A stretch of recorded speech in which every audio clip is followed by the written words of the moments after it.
찬송가인데요. 안에 보시면 이렇게 막 체크했어요. 좋아하시는 찬송을 체크한 것 같은데요. 보니까 다 거의 다 동그라미 쳐졌어요. 그리고 외할머니 성경을 제가 가져와서 성경을 보는데 이 성경에 좀 특이한 점이 있었습니다. 뭐였냐면 성경 장수를 표시하는 줄이 몇 줄이에요? 네 줄인 거예요. 네 줄. 보통 성경은요, 여러분 성경을 표시할 수 있는 줄이 몇 줄이에요? 두 줄입니다. 두 줄. 그런데요, 여기다가 이 두 줄을 더 묶었어요. 아마 다른 성경, 예전에 쓰던 성경을 묶어놓은 것 같아요. 그리고 제가 가져왔을 당시에 그 안에 책갈피가 하나 더 들어있었습니다. 왜 외할머니 성경의 줄이 네 줄인가? 제가 계속 고민했어요. 성경을 보고 목사가 성경을 묵상해야 되는데 이 줄을 묵상했습니다. 왜 네 줄일까? 왜 네 줄일까?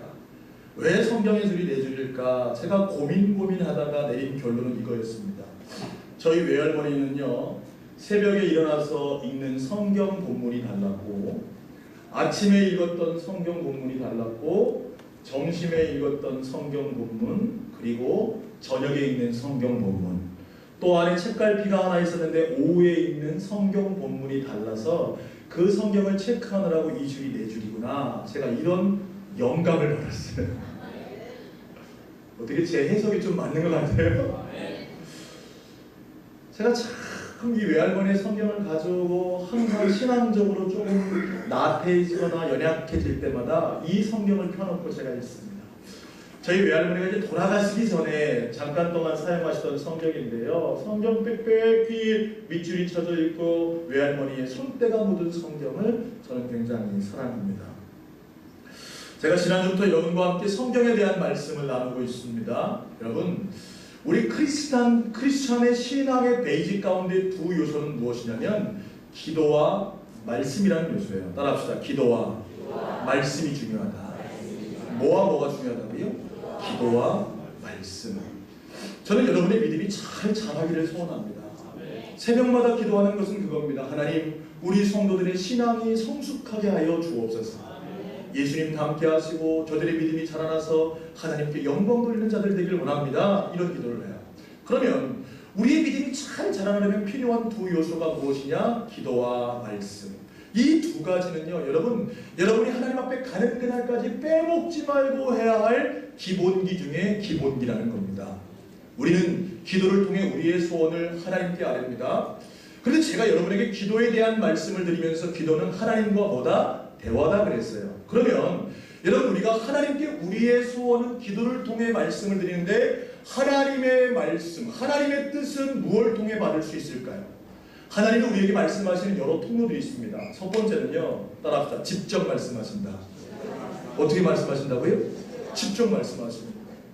여러분, 기도 중에 하나님께서 여러분에게 음성을 주실 수 있다 없다? 있습니다.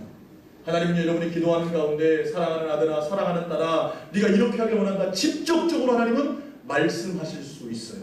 또한 하나님은 우리 마음에 감동을 줄 수 있다 없다? 있습니다. 여러분 마음에 기도하는데요, 하나님께서 지혜를 떠오르게 하시거나 여러분의 생각과 마음과 다르게 다른 마음들을 주실 수 있다 없다? 있다라는 겁니다. 그러니까 여러분 기도하면서요, 하나님이 나에게 어떤 마음을 주시는가, 나에게 어떤 생각들을 주시는가, 이것들을 잘 분별할 수 있어야 돼요. 이 직접적으로 말씀하시는 거죠. 또한 하나님은요, 간접적으로도 말씀할 수 있다 없다? 있습니다.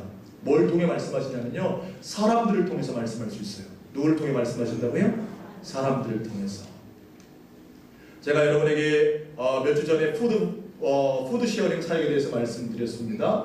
우리 교회의 상황에 처해 있는 상황 가운데에 하나님의 뜻을요, 저희 아내를 통해서 하나님의 뜻을 저에게 가르쳐 주셨어요. 그렇죠? 그래서 제가 그 뜻을 분별하고 하나님의 뜻대로 우리 교회 푸드 시어링 사역을 하겠습니다. 이렇게 선포했어요. 저는 분명히 믿어요. 하나님이 누구를 통해? 제 아내를 통해 저에게 말씀하시는 것을 저는 확신합니다. 또한요, 하나님은 뭐를 통해도 말씀할 수 있냐면, 따라합시다. 환경을 통해서도 말씀하신다. 뭐를 통해서 말씀하시는 거예요? 환경을 통해. 내가 무언가 자꾸 하려고 하는데 자꾸 막혀요. 그 길이 자꾸 막혀요. 왜요? 하나님이 원치 않는 길일 수도 있다는 겁니다. 그걸 통해 무언가 깨닫게 하시는 하나님께서는 막으실 때도 있다는 거예요. 바울은요, 이 아시아 지역에서 복음을 전하려고 계속해서 자기의 뜻을 따라 나아갔습니다. 그러나 하나님은 계속 막으시고 오히려 바울을 어디로 인도해요? 마게도냐 지역의 환상을 통해서 마게도냐 지역으로 복음을 인도하시게 되죠. 환경을 통해서 말씀하실 수 있다는 겁니다. 근데 중요한 사실 하나는 무엇이냐면 하나님은 직접 또 말씀하시고 또한 우리에게 마음에 감동을 주시거나 지혜로 말씀하시기도 하고 또 사람을 통해서 말씀하시기도 하고 환경을 통해서도 말씀하십니다. 그런데 그 모든 하나님의 말씀들, 하나님의 음성들이 진짜 하나님의 음성인가 아닌가를 우리는 무엇으로 구별할 수 있냐, 이것이 중요하다는 겁니다. 여러분이 기도하는 중에 음성을 들었어요. 그게 하나님의 음성인지 아니면 사단의 음성인지 어떻게 구별하겠습니까? 여러분의 마음에 감동이 들어왔어요. 그게 하나님 주시는 감동인지 아니면 내 생각인지 어떻게 구별할까요? 여러분, 어떤 사람을 통해서 하나님 말씀하시고 환경을 통해 말씀하시는데 그것이 정말 하나님의 뜻인지 아닌지를 여러분은 무엇을 통해 분별하겠습니까? 그 잣대와 기준이 있어야 된다는 거예요. 여러분, 그래서요, 그 잣대와 기준을 우리는 무엇으로 삼냐면 바로 이 성경으로 삼는 겁니다. 따라합시다. 성경은 잣대이다. 그래서 성경을 뭐라고 해요? 캐논이라고 했습니다. 캐논. 어떤 기준을 재는 잣대, 표준, 그런 의미가 바로 캐논인데 이 성경을 캐논이라고 말씀하고 있어요. 하나님은요, 자신의 뜻을요, 거의 무엇을 통해? 성경을 통해 여러분에게 말씀하신다는 겁니다. 오늘 여러분, 하나님의 말씀을 듣기 위해 오신 줄로 깨닫게 되시기를 주님의 이름으로 축원합니다. 오늘요, 제가 설교하고 있어요. 김훈 목사가 여러분에게 설교하고 있지만 여러분, 설교하는 이 모든 설교의 내용이 제 이야기가 아니라 누구의 말씀? 하나님의 말씀으로 여러분이 믿고 받아들일 때에 하나님의 말씀이 여러분 가운데 역사할 수 있다. 여러분, 제가요, 감히 여러분에게 제가 하는 말이 제 말이 아니라 하나님의 말씀이라고 하는 그 기준을 어디에 삼고 있습니까? 이걸 통해 삼는 거예요. 그래서 제가 설교하기 전에 항상 뭐를 읽어요? 성경을 읽고 그 말씀에 따라 여러분에게 설교하게 되죠. 저는 항상 기도합니다. 하나님, 제가 설교할 때마다 제 이야기를 전하는 자가 아니라 하나님의 말씀을 대하여 주옵소서. 할렐루야. 여러분, 우리 교회가 하나님의 말씀이 선포되고 그 말씀으로 승리하는 교회 되기를 소원합니다. 그래서요, 오늘 말씀에 보면 우리가 하나님의 말씀을 어떻게 읽어야 되는지, 그 말씀을 대할 때 우리에게 무엇이 필요한지에 대해서 말씀해주고 있어요. 오늘 본문의 내용은 이런 내용입니다. 하나님께서요, 여호수아라는 사람에게 나타나셨어요. 누구에게 나타나셨다고요? 여호수아. 여러분, 여호수아가 누군지를 잘 알아야 합니다. 여호수아는요, 모세의 뒤를 이어 이스라엘의 지도자가 된 두 번째 지도자였습니다. 원래 이 여호수아의 직업은 뭐였냐면요, 모세의 종이었어요. 모세의 시종. 그래서 모세를 따라다니면서 모세가 시킨 일들을 잘 감당하는, 순종하는 종이었습니다. 그런데 이 모세가 120세를 향수하고 죽게 되자 하나님께서는 이 이스라엘 백성들을 이끌 새로운 지도자를 세워야 되는데 그를 누구를 선택하냐면 모세의 시종이었던 여호수아를 선택해요. 그런데 여호수아의 마음 안에 두려운 마음이 가득했습니다. 왜냐하면 모세를 따라다니면서 40년을 봤거든요. 40년을 보니까 광야길을 지나가면서 이스라엘을 이끌고 가나안으로 들어가는 그 과정이요, 굉장히 어려운 거예요. 뭐가 어려웠냐면 첫 번째로 먹을거리가 없는 겁니다. 그러니까 이스라엘 백성들이 먹을 것이 없자 막 불평하고 원망하는 거예요. 또 가다 보니까 물도 없는 겁니다. 그러니까 막 지도자를 향해서 욕하고 난리가 나는 거예요. 네가 뭐길래 우리를 애굽에서 끌고 나와서 힘들고 어렵게 만드느냐, 막 불평하고 원망합니다. 그것뿐이었나요? 전쟁의 위협들, 여러 가지 어려움들, 외부적인 요인으로 고통의 순간들이 많이 있었다는 겁니다. 그것뿐만이 아니었어요. 내부적인 요인도요, 고통의 순간이었습니다. 이런 외부적인 요인들 때문에 이스라엘 백성들이 힘들 때마다 막 계속해서 누구를 향해 불평과 원망을 쏟아내요? 지도자를 향해서, 모세를 향해서 원망과 불평을 쏟아내는 거예요. 이것을 누가 계속 지켜봐 왔습니까? 여호수아가 지켜보는 거예요. 그래서 이 여호수아가 이스라엘 백성을 이끌고 가나안으로 들어가려고 하니까 어떤 마음이 가득했을까요? 내가 이 일을 잘 감당할 수 있을까? 내가 이것을 잘 할 수 있을까? 그런 마음이 들었습니다. 그때 하나님께서 여호수아에게 오셔서 뭐라고 말씀하시냐면, 두려워하지 말아라, 놀라지 말아라, 마음을 강하게 하고 담대히 하라, 내가 너와 함께 할 것이다. 할렐루야.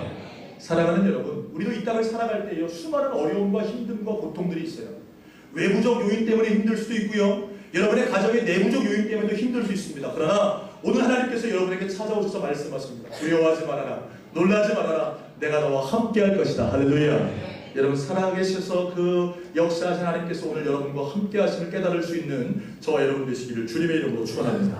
그래서 하나님 무엇을 말씀하시냐면 야 여호수아야 두려워하지 말아라. 내게 형통할 것이고 평탄할 것이다. 그렇게 말씀하세요. 그러면서 우리의 삶의 형통과 평탄의 비결에 대해서 오늘 여호수아 1장 8절에 이야기하고 있는 것입니다. 우리 다 같이 한번 여호수아 1장 8절의 말씀을 같이 읽어볼까요? 시작. 이 율법책을 내 입에서 떠나지 말게 하며 주야로 그것을 묵상하여 그 안에 기록된 대로 다 지켜 행하라. 그리하면 내 길이 평탄하게 될 것이며 내가 형통하리라. 할렐루야. 저는 여러분의 삶이 형통하고 평탄케 되기를 간절히 소원합니다. 여러분의 삶이 좋은 일들과 물론 때로는 고난도 있고 힘듦도 있지만 평탄한 길, 형통의 길 가게 되기를 간절히 소원합니다. 이건 사실 제 마음이 아니라 누구 마음이? 하나님 아버지의 마음입니다. 하나님은 여러분, 하나님을 사랑하는 여러분들의 삶이 평탄케 되고 형통하기를 원하시는 분이 하나님이시라는 거죠. 근데 하나님 말씀하시는 거예요. 우리의 삶이 평탄하고 형통하게 되려면 뭐라고 말씀하냐면 이 율법책을 내 입에서 뭐하지 말아라? 떠나지 말게 하고 그것을 그 가운데 기록된 것을 주야로 묵상하며 그 안에 기록된 대로 다 지켜야 된다. 그러니까 뭐예요? 성경을 따라서 읽고 묵상하고 행하라. 네, 설교 끝. 하나님께서 이거 얘기하시는 거예요. 네가 정말 형통하기를 원하냐? 평탄하기를 원하냐? 그러면 이 율법책을 내 입에서 떠나지 말게 하고 이것을 주야로 뭐하고? 묵상하고 그 안에 기록된 대로 깨달은 말씀이 있다면 그 말씀대로 지켜서 뭐해라? 행하라. 그리하면 평탄하고 형통하게 될 것이다. 이렇게 말씀하고 있습니다. 여러분 소원하기는요. 여러분의 삶이 하나님의 말씀을 가까이 하며 그 말씀을 읽고 묵상하며 그 가운데 기록된 대로 다 지켜 행할 수 있는 믿음의 종들이 되시기를 주님의 이름으로 축원합니다. 그래서 오늘 본문을 중심으로 우리가 성경을 어떻게 읽어야 되는가 몇 가지를 알아보려고 해요. 첫 번째는요. 따라합시다. 매일 읽어야 합니다. 어떻게 읽어야 된다고요? 매일 읽어야 합니다. 오늘 교회 오실 때 성경을 읽고 오신 분 계십니까? 아침을 시작하면서 하나님 말씀을 먼저 열고 그 가운데 기록된 말씀을 읽고 묵상하고 오신 분 계십니까? 아멘이 안 나오네요. 주일이라 목사님이 설교 말씀 다 해줄 거죠 생각하고. 네. 여러분 우리가 성경을 읽을 때 중요한 것은요 매일 읽어야 한다는 겁니다. 여러분 많은 사람들이요 성경을 읽는데 매일같이 규칙적으로 읽는 사람들이 많지 않음을 제가 보게 돼요. 여러분 기억해야 할 것은 우리가 하루에 양식을 먹는 것처럼 하나님의 말씀을 매일같이 공급받아야 함을 깨달을 수 있게 되기를 소원해요. 여러분 많은 사람들이 그렇게 생각해요. 야 그래 목사님 설교해 주시니까 오늘 가서 성경 정말 열심히 읽어야 되겠다. 그래가지고요 막 이렇게 하는 거예요. 야 그래 한번 읽어보자. 창세기 그래 오늘 하루에 끝내자. 별것도 아닌데 야 창세기 1장부터 마지막 장까지 내가 끝내리라 그래서 막 창세기 1장부터 끝까지 막 쫙 읽어내려가는 거예요. 그리고요 그 다음날 됐습니다. 그래 오늘은 출애굽기 뛰는 거야. 출애굽기 막 끝까지 읽습니다. 그런데 읽고 나면 내가 뭐 읽었지 그런 생각이 드는 경우도 있어요. 물론요 성경을 많이 읽는 거 중요합니다. 저도 다독을 여러분에게 권면드리고 싶어요. 그러나 여러분 더 중요한 것은 성경은 많이 읽는 것이 중요한 것이 아니라 여러분이 성경을 매일 하루도 빠짐없이 읽는 것이 중요하다는 사실이죠. 그러면 매일 읽으려면 여러분에게 필요한 것이 뭐냐? 기도 때도 여러분에게 말씀드렸는데 시간과 장소를 구별해야 합니다. 따라합시다. 시간과 장소를 구분하자. 여러분의 24시간 중에 내가 언제 성경을 읽을까를 구분하지 않으면 절대로 여러분 성경을 매일 읽을 수 없습니다. 여러분 시간을 구별하셔야 됩니다. 제가 계속해서 여러분에게 시간에 대한 말씀을 드리고 있습니다.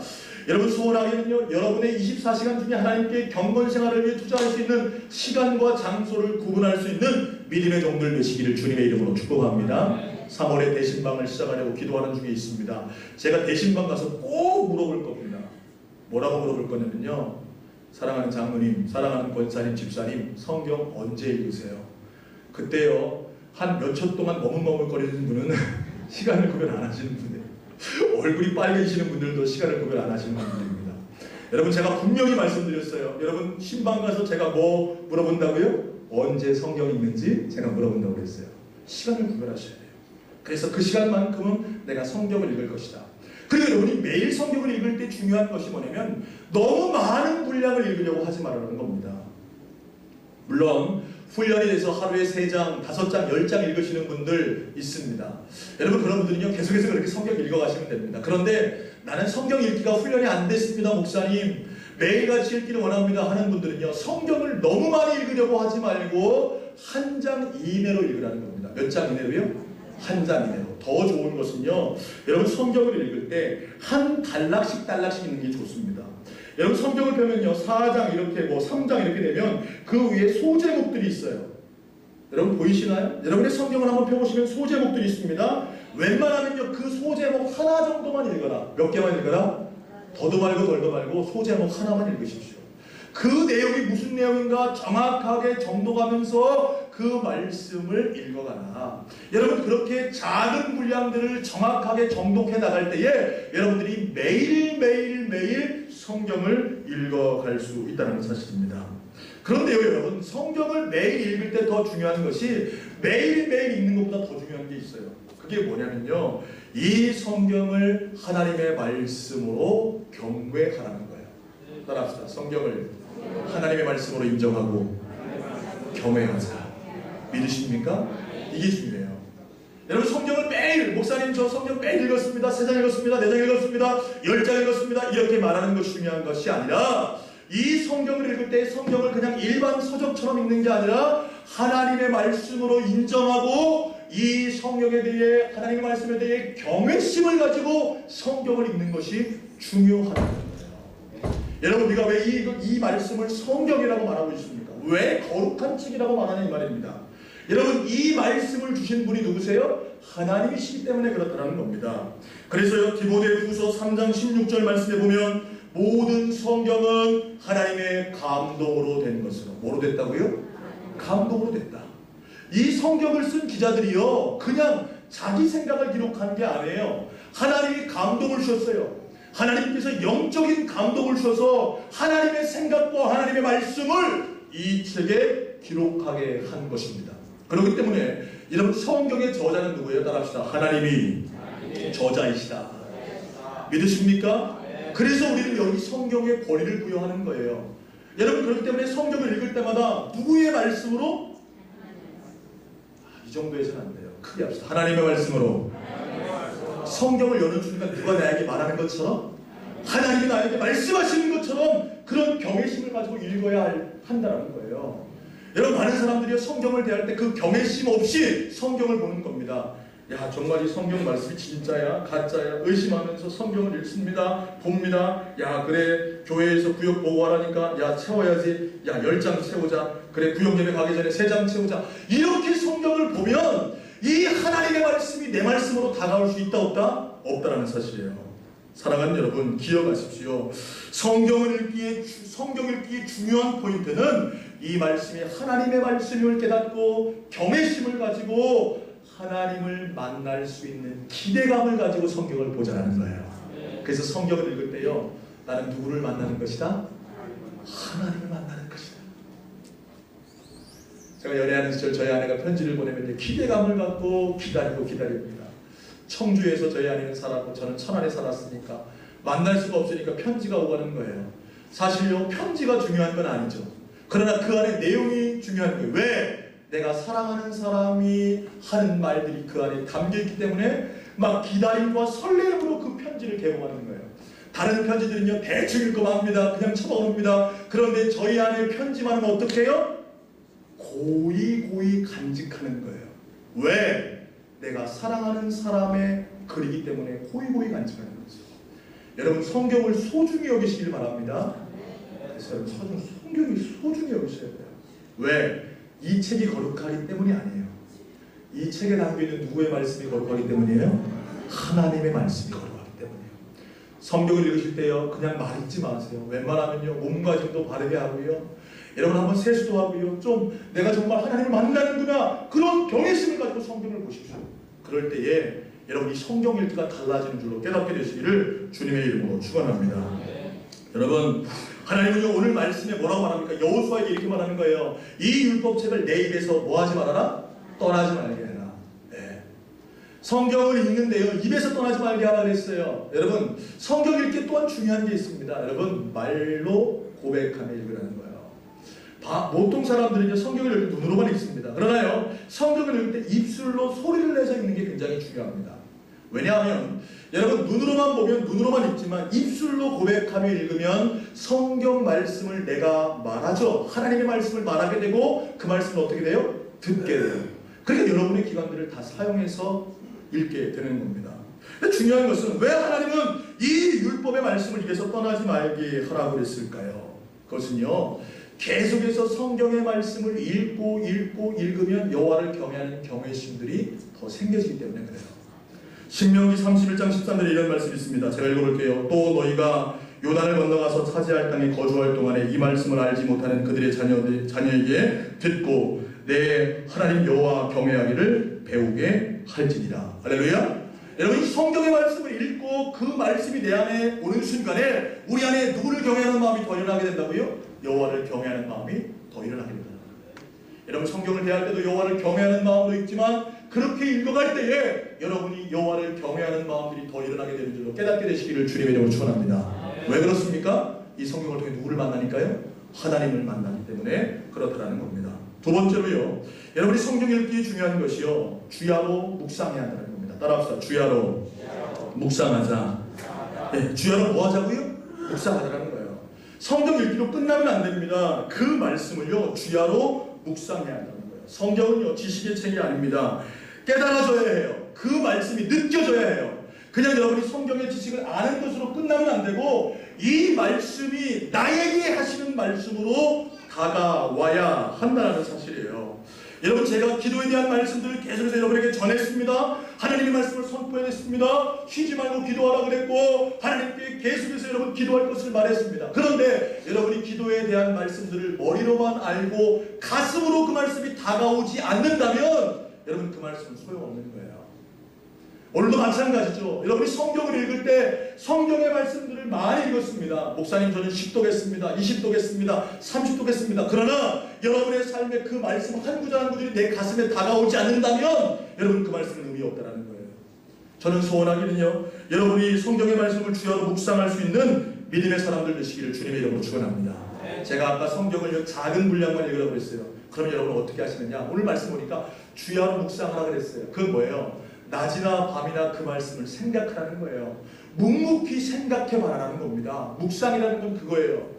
하나님이 말씀하신 것을 가지고요 하루 종일 여러분 한번 생각해 보라는 거예요. 야, 그 말씀이 어떤 의미가 있는가, 어떤 뜻을 가지고 있는가, 나에게는 무엇을 말씀하시는가, 이것을 여러분 묵묵히 생각해야 한다는 사실이죠. 여러분, 시편 119편 18절에 보면 시편 기자는 이런 말을 했습니다. 내 눈을 열어서 주의 율법에서 놀라운 것을 보게 하소서. 뭐라고요? 내 눈을 열어서요 주의 율법에서 놀라운 것을 보게 해달라고 그랬어요. 여러분, 성경을 읽는다고 여러분들이 다 깨닫는 것이 아니에요. 하나님이 깨닫게 하셔야 여러분 성경이 깨달아지는 줄로 믿으시기를 주님의 이름으로 축복합니다. 그러니까 여러분, 성경을 읽을 때 중요한 또 한 가지가 있어요. 따라합시다. 성령님께 기도하자. 뭘 기도해야 될까요? 이 말씀이 깨달아지도록 여러분이 기도해야 돼요. 성경 말씀을 대할 때 여호와를 경외하는 믿음으로 그런 마음으로 성경을 보면서 기도해야 돼요. 하나님, 오늘 내가 읽은 그 말씀이 깨달아지게 하여 주옵소서. 하나님, 그 말씀의 깊이와 넓이를 내가 알게 하시고 이 성경을 통해 내 삶이 드러나게 하시고 하나님, 내 삶을 바꾸시는 하나님의 역사를 보게 하여 주옵소서. 뭐 해야 한다고요? 기도해야 한다는 겁니다. 그것이 너무나 중요하다는 것이죠. 사랑하는 여러분, 여러분이 그렇게 기도하고 성경을 읽을 때 성령께서 이 하나님의 말씀을 깨닫게 하시고 여러분의 말씀으로 다가오게 하실 줄로 믿으시기를 주님의 이름으로 축원합니다. 그러기 위해서 우리는 질문을 사용해야 돼요. 이런 질문을 해보세요. 이 구절은 무엇을 말하는가? 그러니까 성경을 읽으면서 이 구절은 무엇을 말하는가? 이렇게 질문해 보는 거예요. 그래서 여러분, 성경을 읽을 때요 좀 천천히 읽으세요. 빨리 읽는 것만이 중요한 것이 아니라 천천히 읽으십시오. 제가 아까 여러분들 한 패라글라, 한 단락만 읽어보겠습니다. 그 단락을요 3번 정도 읽어보세요. 몇 번 정도요? 3번 정도. 처음에 읽을 때는요, 이게 무슨 내용인가 내용만 파악하면서 쭉 읽어보는 거예요. 그러면서 그 다음에는 육하원칙에 의해서 누가 언제 무엇을 어떻게 왜 뭐 이런 육하원칙이나 또는 여기 말씀하는 게 도대체 무슨 말씀인가 하나하나 곱씹어보면서 다시 한번 읽어보는 거예요. 그리고 그 다음에 한 번 더 정독해보면 이 말씀은 하나님이 이렇게 말씀하시는 거였구나, 이런 것들이 3번 정도 읽으면 깨달아져요. 그러니까 여러분, 성경을 다독해가면서 읽는 습관들이 있어도 꼭 여러분 안에 무엇이 있어야 되냐면 성경을 정독하는 습관이 있어야 합니다. 그러면서 그 정독하면서 누구의 말씀을 깨닫자? 하나님의 말씀을 깨닫자라는 사실이죠. 또한요, 이 구절이 무엇을 뜻하는가 여러분들은 분별할 수 있어야 돼요. 왜냐면요, 이 성경은요 지금 이 시대의 언어로 쓰여지는 것이 아니죠. 여러분, 이 성경이 쓰여지는 것은요 약 6,000년 동안 쓰여졌습니다.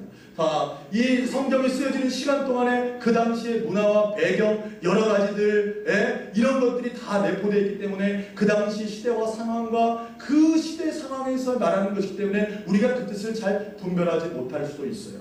그러니까 여러분들, 성경을 읽을 때 여러 가지들을 사용할 수 있어야 돼요. 빌립이요, 사마리아 성에서 복음을 전할 때에 성령께서 그를 인도하셔서 어디로 인도하시냐면 에티오피아 여왕의 국고를 맡고 있던 간다게의 예로 인도하게 되죠. 그래서 그가 이사야 말씀을 읽고 있는데 잘 못 깨달은 거예요. 그러니까 성령께서 뭐라고 하냐면 이 빌립에게 이 말씀을 깨닫게 해줘라, 이렇게 이야기를 하죠. 그러니까 여러분, 성경을 읽다가 잘 모르는 부분이 있으면 어떻게 해야 돼요? 따라합시다. 도움받자. 다시 한번, 도움받자. 누구의 도움을 받아요? 물론 하나님의 도움을 받아야죠. 그러나 여러분, 가까이 있는 목회자의 도움을 받아야 된다, 안 받아야 된다? 받아야 합니다. 받아야 됩니다. 여러분, 왜 하나님께서 저를 우리 교회에 세워주셨을까요? 그것은 이 하나님의 말씀을 저도 깨닫지만 사랑하는 성도들도 뭐하게 하려고? 깨닫게 하시려고 저를 세우시는 거예요. 그러니까 성경을 읽다가 잘 모르는 부분이나 깨닫지 못하는 부분이 있으면 누구를 활용해야 하는 거예요? 따라합시다. 목사를 이용하자. 믿으십니까? 필요한 거예요. 그것뿐만 아니라요, 여러분들이 성경에 도움을 줄 수 있는 여러 자료들을 사용하는 것도 좋습니다. 그 중에 하나가 뭐냐면요, 성경 사전이라는 거예요. 여러분, 국어사전, 영어사전, 여러분들이 공부할 때, 국어 공부하고 영어 공부할 때 사전을 펴놓고 보죠. 마찬가지로 성경을 읽을 때도 때로는 성경 사전이 필요할 수 있습니다. 이게 무슨 의미인가? 무슨 뜻인가? 이 단어는 무슨 의미를 갖고 있는가? 성경을 찾아볼 수 있어야 돼요. 또요, 여러분에게 성경을 도와줄 수 있는 주석이라는 게 있어요. 여러분이 주석을 사기는 좀 어렵습니다. 그런데 목사의 집에 주석이 있다 없다? 많다. 많다. 만약 여러분들이 창세기를 보고 있는데 혹시라도 깨닫지 못하는 것들이 있어서 목사님께 매일 물어보니까 목사님 맨날 바쁜 것 같아요. 그래서 미안해. 그런 거예요. 목사님, 창세기 주석 좀 빌려주세요. 그럼 제가 빌려드려요? 안 빌려드려요? 빌려드리죠. 기꺼이 빌려드리죠. 성경 읽는다는데요. 그러면 가져가서 주석을 보면서 이 신학자는 이렇게 말했구나. 이건 이렇게 했구나. 이렇게 하면서 깨달아갈 수 있다 없다? 보도자를 통해서도 여러분들이 깨달을 수 있다는 사실입니다. 여러분, 그래서 여러분이 자꾸 질문해 봐야 돼요. 성경이 무엇을 말하는가? 무엇을 뜻하는가? 그리고 이 말씀이 나에게 주시는 말씀은 무엇인가? 이것을 자꾸 물어볼 때에 여러분들이 깊은 묵상 가운데로 나아갈 수 있다는 사실입니다. 세 번째로요, 따라합시다. 실천해야 한다. 뭐 해야 한다고요? 실천해야 한다는 겁니다. 우리 다시 한번 여호수아 1장 8절의 말씀을 같이 읽겠습니다. 시작.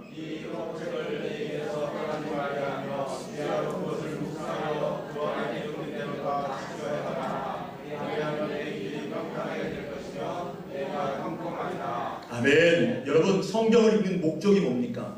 여러분, 성경의 지식을 많이 알려고요? 물론 그걸 수도 있습니다. 그러나 성경을 읽는 목적은요, 여러분이 말씀대로 뭐하기 위해 읽는 거예요? 살기 위해 읽는 거예요. 여러분, 여러분의 삶의 능력이 언제 나타나는지 아십니까? 성경을 많이 읽을 때요. 물론 성경을 읽을 때도 은혜 받습니다. 묵상할 때도 깨달으면서 하나님의 은혜를 경험하게 됩니다. 그러나 더 큰 은혜는 여러분이 언제 받냐면 이 성경의 말씀을 읽고 묵상해서 깨달은 말씀을 가지고 그렇게 살아가는 순간에 여러분에게 큰 은혜가 임하게 되는 줄로 깨닫게 되시기를 주님의 이름으로 축원합니다. 그러니까 말씀은 실천하기 위해 읽는 거예요. 여러분 말씀을요 그냥 지식을 위해 읽는다면 여러분의 믿음은 자라지 않을 것입니다. 그러나 여러분이 한 말씀이라도 읽은 말씀, 묵상한 말씀이 깨달아진다면 그대로 살아갈 때에 여러분에게 이 말씀이 능력으로 다가올 수 있다는 사실이에요.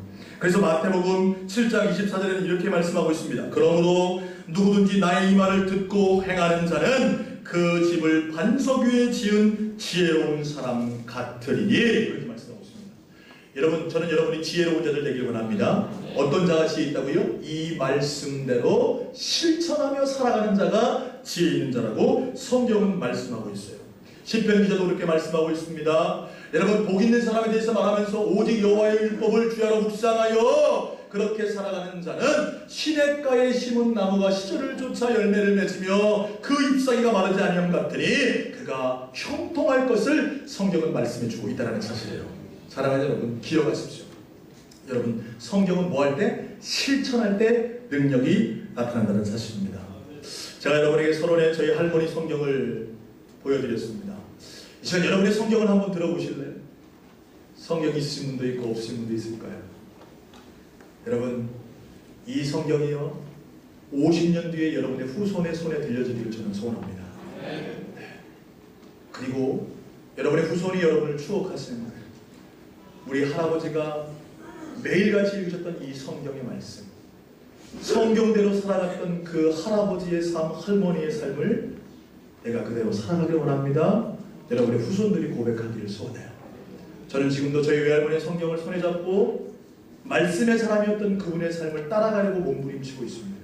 소원하기는 여러분이 그런 말씀의 사람 돼서 여러분의 후손들도 여러분의 성경을 손에 들고 우리 할머니 할아버지가 살아갔던 것처럼 성경을 읽고 묵상하고 실천하는 자가 되겠노라고 그렇게 들을 수 있는 여러분 되시기를 주님의 이름으로 축원합니다. 기도하겠습니다. 사랑과 은혜가 많으신 아버지 하나님, 부족하고 연약한 종이 짧은 입술과 짧은 생각을 가지고 하나님 말씀을 대언했습니다. 하나님은 여호수아에게 찾아오셔서 내가 형통하고 평탄하려면 이 율법책을 내 입에서 떠나지 말게 하며 그것을 주야로 묵상하고 그 가운데 기록된 대로 다 지켜 행하라고 말씀하시는 그 음성을 오늘 우리 가슴에 새깁니다. 사랑하는 우리 모든 성도들이 하나님의 말씀을 매일같이 읽으며 묵상하며 실천함으로 승리하는 사랑하는 종들이 되게 하여 주옵소서. 예수님 이름으로 기도합니다. 아멘. 다 함께